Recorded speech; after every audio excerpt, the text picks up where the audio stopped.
Good morning बच्चों। आज का विषय है इतिहास, असहयोग आंदोलन। कल हम लोगों ने असहयोग आंदोलन में काफी कुछ पढ़ा था। आज उसके आगे चलना है। उसके पहले मैं फिर से एक बार पुनरावर्तन करा दूं कि 1919 ईस्वी तक लोकमान्य तिलक का कालखंड माना जाता है या तिलक युग कहा जाता है। उसके बाद का जो कालखंड है, उसके बाद का जो भारतीय स्वतंत्रता आंदोलन का कालखंड है, उसे गांधी युग के नाम से जाना जाता है, जब तक कि हमें आजादी नहीं मिल गई। अर्थात 1920 ईस्वी से 1947 ईस्वी तक का युग भारतीय स्वतंत्रता आंदोलन के कालखंड का गांधी युग के नाम से जाना जाता है। गांधी जी ने दक्षिण अफ्रीका में अनेक कार्य किए। गोरे और कालों का जो भेद था वहां पर, उसके लिए उन्होंने बहुत ही संघर्षपूर्ण तरीके से लड़ाई लड़ी। दक्षिण अफ्रीका भी इंग्लैंड का ही एक निवेश था। वहां पर ढेर सारे प्रतिबंध लगाए गए थे अश्वेत लोगों पर। इसे काले कहा जाता था, काले और गोरे, इस तरह का भेद वहां पर चलता था। फिर गांधी जी की जो नीति थी, वह सत्याग्रह के मार्ग पर चलकर अन्याय के विरुद्ध लड़ने की, और वहां पर वे काफी सफल भी हुए अफ्रीका में। उसके बाद फिर गांधी जी का भारत में आगमन हुआ। 9 जनवरी 1915 ईस्वी को महात्मा गांधी जी दक्षिण अफ्रीका से भारत के लिए लौटे। फिर भारत में भी उन्होंने देखा कि किस तरह से अंग्रेज सरकार भारतीयों पर जुर्म ढा रही है। और जैसा कि मैंने कल बताया था कि गरम दल और नरम दल, राष्ट्रीय कांग्रेस में किस तरह से फूट पड़ी, और गरम दल और नरम दल, दो दल बने गुड कांग्रेस मॉर्निंग के। सर। Good morning. इस तरह से हम देखते हैं कि जिस तरह से वहां पर गरम दल नरम दल और दोनों का उद्देश्य, मुख्य उद्देश्य आजाद कराना ही था। लेकिन जो गरम दल के नेता थे, उनका कहना था कि जो हमारा अधिकार है वो हमें मिलना ही चाहिए। और नरम दल के नेता जो थे, वो अंग्रेजों से अनेक अपील करते थे, अनेक तरह की बातें होती थी, और एप्लीकेशन के आधार पर जो मिल जाए उसमें वो संतुष्ट थे। इस तरह की बातें थी। फिर सत्याग्रह का दर्शन, महात्मा गांधी जी ने सत्याग्रह का मार्ग अवलंबन करते हुए अनेक आंदोलन किए, जिसमें प्रमुख रूप से बिहार के चंपारण में, जैसा कि बताया गया था कि बिहार के चंपारण में जो वहाँ के किसान थे, उन किसानों को नील की खेती करना फोर्सफुली उनको करना पड़ता था, जबरदस्ती करना पड़ता था। जिसकी वजह से किस और ऊपर से जो नील की खेती होने के बाद जो आर्थिक हानि उठानी पड़ती थी किसानों को, क्योंकि जो वहाँ के बागान मालिक थे अपने हिसाब से उन सब चीजों को खरीदते थे। फिर सभी किसानों ने गांधी जी के नेतृत्व में इकट्ठा होकर के आंदोलन किया, और इस तरह से वह आंदोलन भी सफल हुआ। फिर खेड़ा सत्याग्रह, खेड़ा गुजरात के खेड़ा जिले में लगातार अकाल पड़ने से फसल की बड़ी दुर्गति हुई, और अंग्रेज सरकार किसी भी तरह से टैक्स या लगान में छूट देने के लिए तैयार नहीं। फिर गांधी जी ने किसानों को एकत्रित करके, इकट्ठा करके लगान बंदी के विरोध में आंदोलन किया। लगान की न लिया जाए इसके लिए आंदोलन किया, और थोड़े समय में ही सरकार को झुकना पड़ा, ब्रिटिश गवर्नमेंट को, और लगान माफ किया गया। फिर अहमदाबाद के श्रमिक जो मिल मजदूर थे, महंगाई बहुत बढ़ चुकी थी प्रथम विश्व युद्ध के बाद, किंतु उनकी पगार में किसी भी तरह की, उनकी पेमेंट में किसी भी तरह की बढ़ोतरी नहीं हुई थी।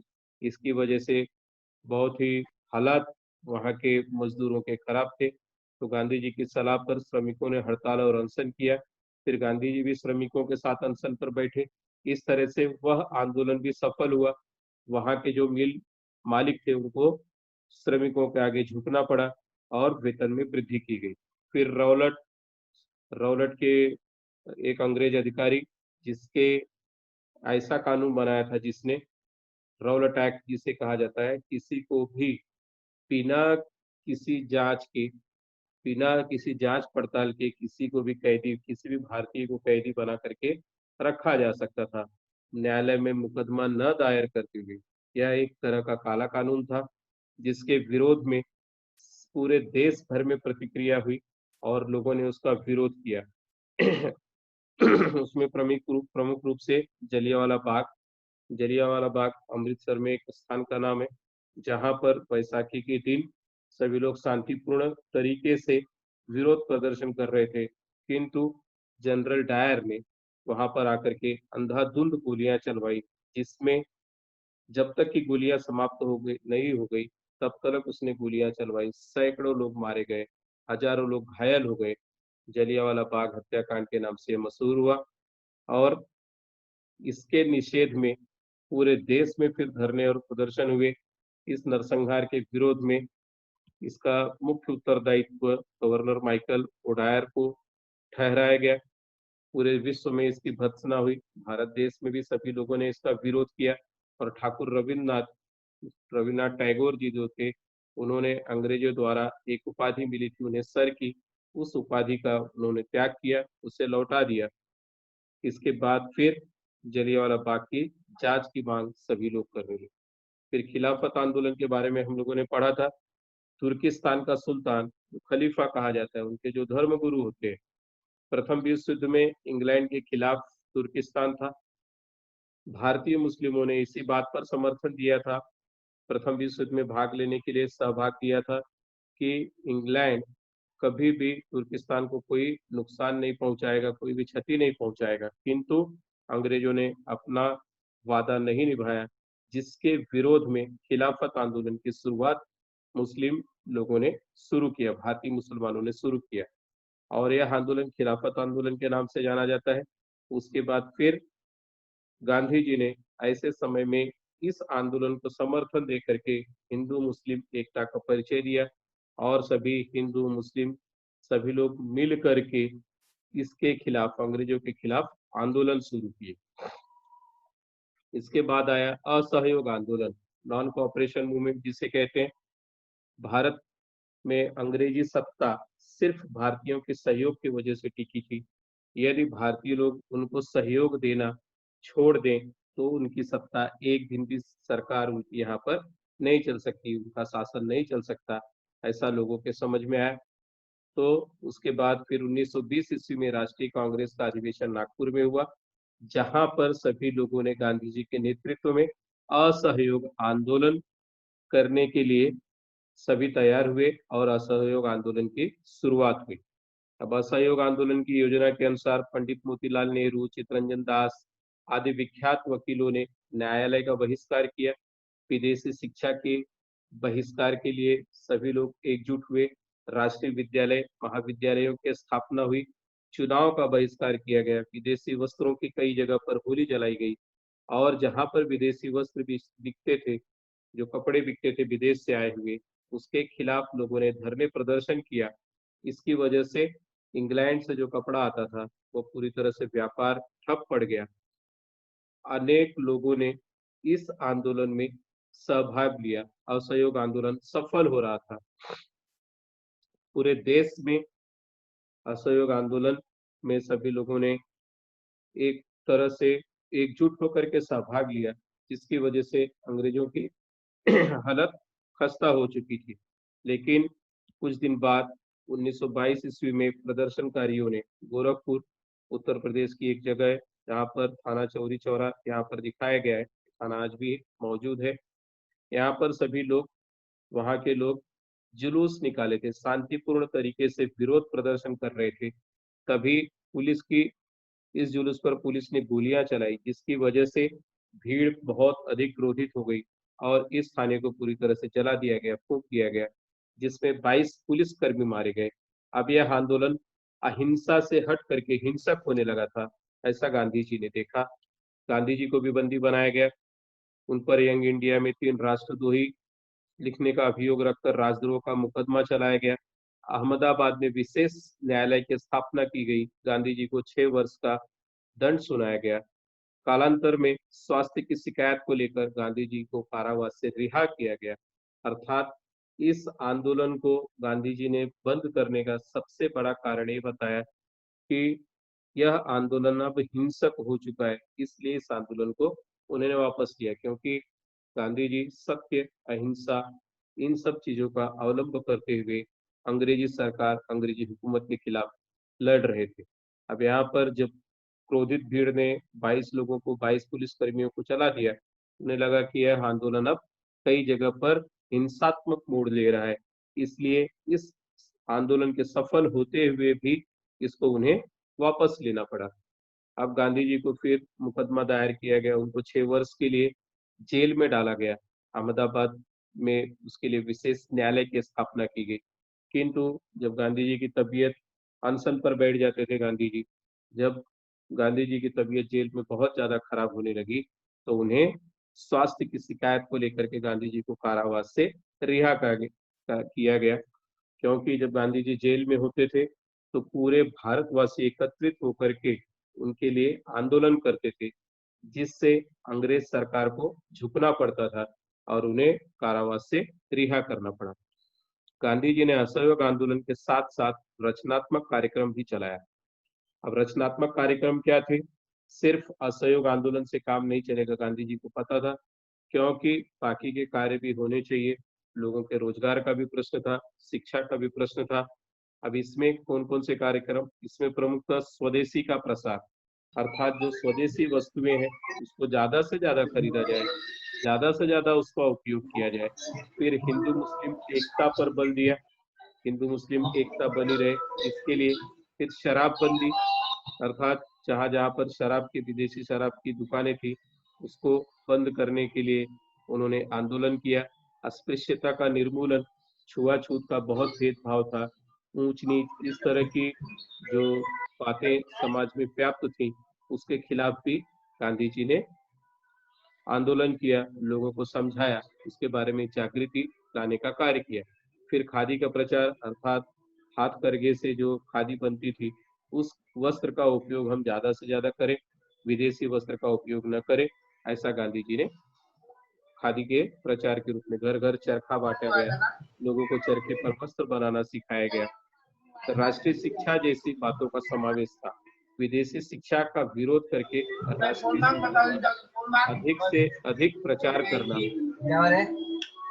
माइक जरा बंद रखना अपना, चंचल माइक बंद रखो। हेलो, आवाज आ रही है? राष्ट्रीय आंदोलन अधिक व्यापक हुआ। फिर स्वराज्य पार्टी क्या है?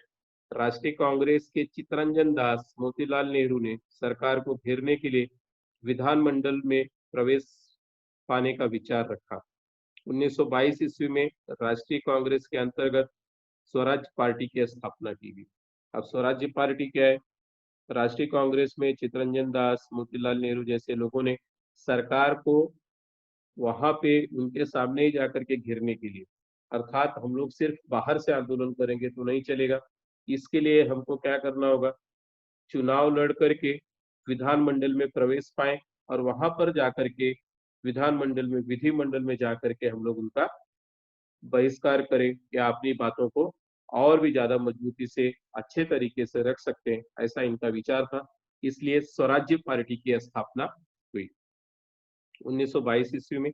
1923 ईस्वी में हुए चुनाव में केंद्रीय और प्रांतीय परिषदों में स्वराज पार्टी के अनेक प्रत्याशी चुनकर आए। उनमें विशेषतः मोतीलाल नेहरू, मदन मोहन मालवीय जी, लाला लाजपत राय, नीलस केळकर का समावेश था। जब देश में राजनीतिक आंदोलन ठंडा पड़ गया था, तब स्वराज पार्टी ने विधान परिषदों में संघर्ष किया।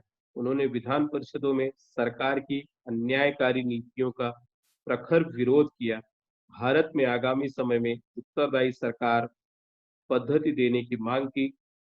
भारतीयों की समस्याओं को हल करने के लिए गोलमेज परिषद, फर्स्ट राउंड टेबल कॉन्फ्रेंस इसे कहा जाता है, स्वराज पार्टी ने सफलतापूर्वक कार्य किया और कई प्रत्याशी उसके चुनकर आए, जिसमें मुख्यतः मोतीलाल नेहरू, मदन मोहन मालवीय, लाला लाजपत राय, केळकर, इन सब लोगों का समावेश था। अब देश में राजनीतिक आंदोलन थोड़ा ठंडा पड़ गया था, तब स्वराज पार्टी ने विधान परिषद में संघर्ष किया। अपनी बातों को विधान परिषद में सभी लीडर्स ने, सभी नेताओं ने मिल करके काम किया और अन्यायकारी, जो सरकार की अन्यायकारी नीतियां थी, उसका प्रखर विरोध किया। अब इस तरह से भारत में आगामी समय में उत्तरदायी सरकार पद्धति देने की मांग की कि हम भारतीय लोग अपनी समस्याओं को हल करने के लिए हम स्वयं की राजनीतिक पार्टी बना करके तो अपने देश को चलाने का कार्य करेंगे। ऐसा सभी ने प्रस्ताव रखा और विचार रखा। इसके बाद फिर इन समस्याओं को, भारतीयों की समस्याओं को हल करने के लिए गोलमेज परिषद बुलाई गई। यह पहली गोलमेज परिषद थी, राउंड टेबल कॉन्फ्रेंस।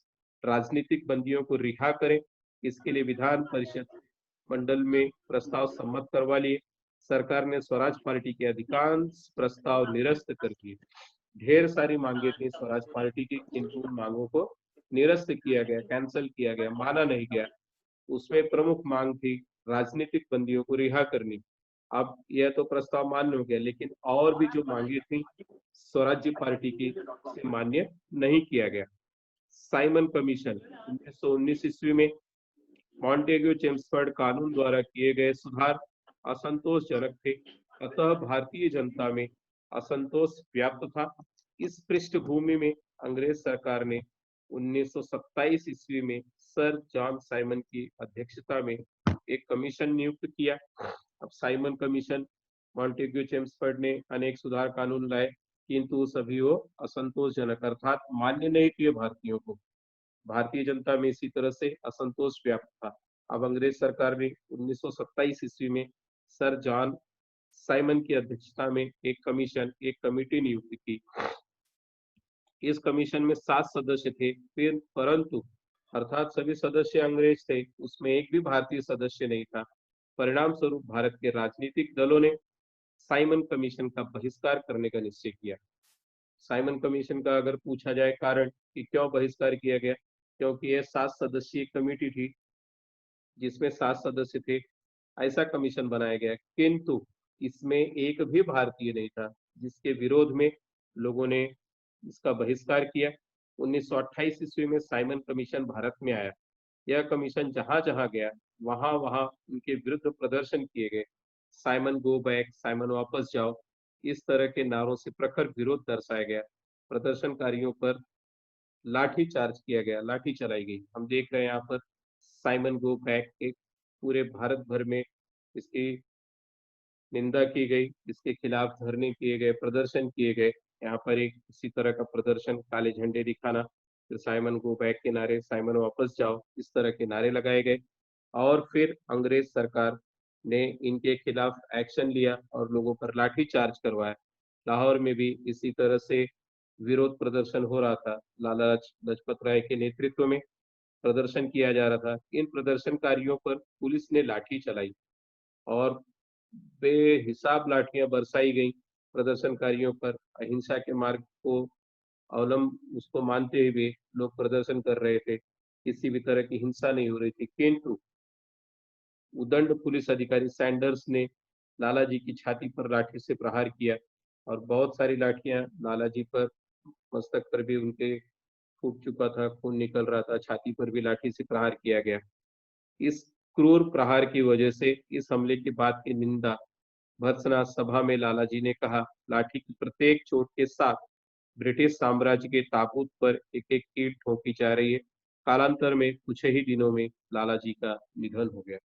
अब इतना ज्यादा घायल हो गए थे कि ज्यादा दिनों तक वो चल नहीं सके, लेकिन उन्होंने कहा था कि लाठी की जितनी चोट मुझ पर पड़ रही है, उतनी अपने ताबूत, ताबूत मीन्स कॉफिन, जिसके अंदर दफनाया जाता है लोगों, तो ब्रिटिश सरकार के ताबूत पर एक एक ईंट ठोकी जा रही है, ऐसा समझा जाए, और अब ज्यादा दिनों तक ब्रिटिश सरकार भारत में नहीं रह सकती, ऐसा लाला लाजपत राय ने कहा।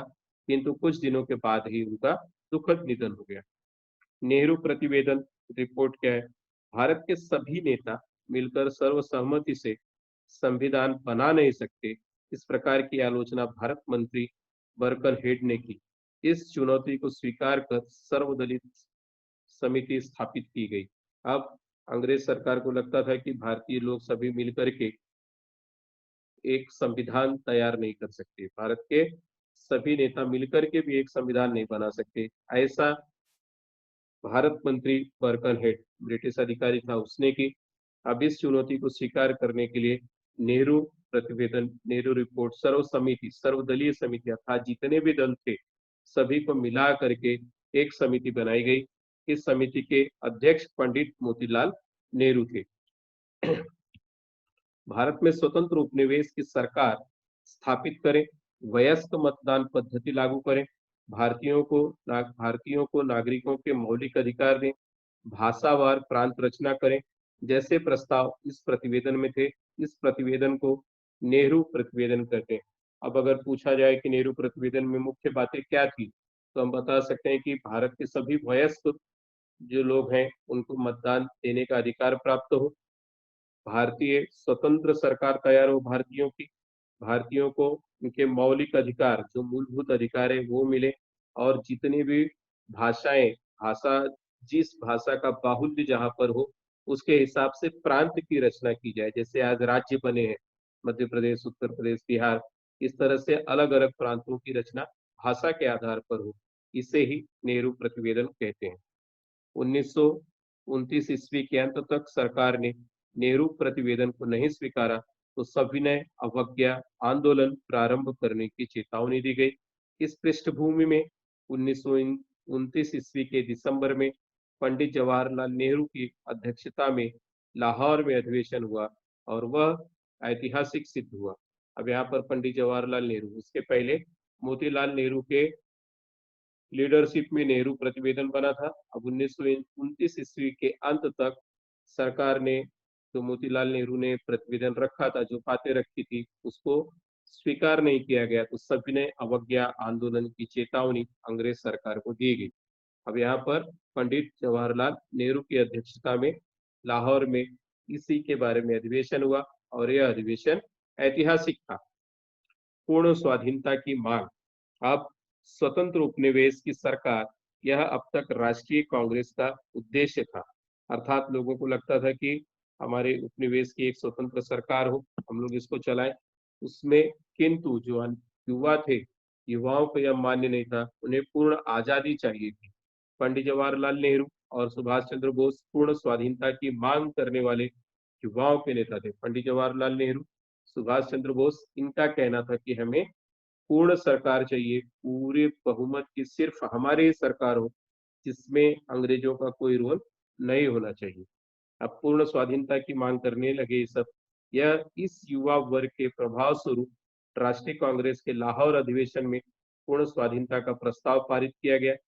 इस प्रस्ताव द्वारा राष्ट्रीय सभा ने स्वतंत्र उपनिवेश की सरकार का उद्देश्य त्याग दिया। इसके बाद भारत की संपूर्ण स्वाधीनता ही राष्ट्रीय आंदोलन का लक्ष्य बनी। इसका मतलब है अभी तक सिर्फ उपनिवेश की सरकार चाहते थे, फिर जो युवा थे भारत के, उनको यह स्वाधीन इस तरह की सरकार मान्य नहीं थी, इसलिए सभी ने संपूर्ण स्वाधीनता के लिए अपनी बात रखी और लाहौर अधिवेशन जो हुआ, जहां पर सभा की गई, उसमें यह प्रस्ताव पारित किया गया सर्वसम्मति से कि सभी लोग मिलजुल करके अब एक ही लक्ष्य होगा, संपूर्ण स्वाधीनता, और इसी के लिए राष्ट्रीय आंदोलन होंगे। मतलब भारत पूरी तरह से आजाद होना चाहिए, अंग्रेजों से मुक्त होना चाहिए। 31 दिसंबर 1929 ईस्वी को रावी नदी के तट पर पंडित जवाहरलाल नेहरू ने तिरंगा झंडा लहराया और 26 जनवरी यह दिन स्वतंत्रता दिवस के रूप में मनाया जाए, ऐसा निश्चित किया गया। अर्थात 31 दिसंबर 1929 को पंडित जवाहरलाल नेहरू ने सर्वप्रथम तिरंगा लहराया। उसके बाद फिर यह मान्य किया गया कि अब 26 जनवरी से हम अपने देश को आजाद घोषित करते हैं, और 26 जनवरी से ही सन 1947 तक आजादी का दिवस हर 26 जनवरी को मनाया जाता था। जैसा कि आज भी हम 26 जनवरी मनाते हैं, लेकिन उसका जो मुख्य उद्देश्य है, उस दिन हमारा संविधान पास हुआ 26 जनवरी 1950 को, किंतु उसका राष्ट्रीय महत्व कायम रहे, इसलिए संविधान को 26 जनवरी को पास किया गया, लागू किया गया, क्योंकि हम लोग 26 जनवरी पहले ही स्वतंत्रता दिवस के रूप में मनाते थे, लेकिन वास्तविक आजादी हमें 15 अगस्त 1947 को मिली। तब से 15 अगस्त आजादी का दिवस और 26 जनवरी को बाद में जो संविधान लागू किया गया, संविधान दिवस के रूप में हम सब मनाना शुरू किए। अंग्रेजी सत्ता से भारत को मुक्त करने के लिए स्वतंत्रता युद्ध को अहिंसक मार्ग से चलाने की प्रतिज्ञा 26 जनवरी 1930 ईस्वी को पूरे देश में ली गई। परिणामतः पूरे देश में चेतना का वातावरण निर्माण हुआ। अर्थात स्वतंत्रता युद्ध अहिंसक मार्ग पर चलेगा, किसी भी तरह की हिंसा हम नहीं करेंगे। अब तक जिस तरह से आंदोलन करते आए उसी तरह का आंदोलन करेंगे। किसी भी तरह से किसी भी अस्त्र शस्त्र का उपयोग न करते हुए इस आंदोलन को लड़ना है, ऐसा सभी लोगों ने मान्य किया और स्वतंत्रता की लड़ाई शुरू हुई। धन्यवाद बच्चों।